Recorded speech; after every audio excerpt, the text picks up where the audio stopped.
What's up, Pyro fans? This is Foster's Pyro here, coming at you on April 21st or 2nd, whatever it is. Building on my rocket racks. Got some new ones. Using some conduit, 1/2 inch. Usually go through with the saw or with the drill, but it don't move as fast as the old one I had. Now I'm using the hacksaw. So yeah, lots of fun. Would have done a video on putting these together, but it's kind of simple. I mean, 2x4s, they're like 31 or 41 tall, and about 33, I think, wide.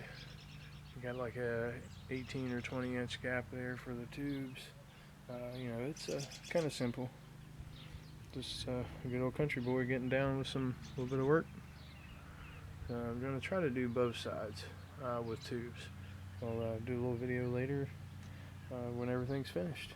But putting the tubes on with this, you can get it at any hardware store, and just using screws to some 1 1/4s to hold it together, just like the old ones.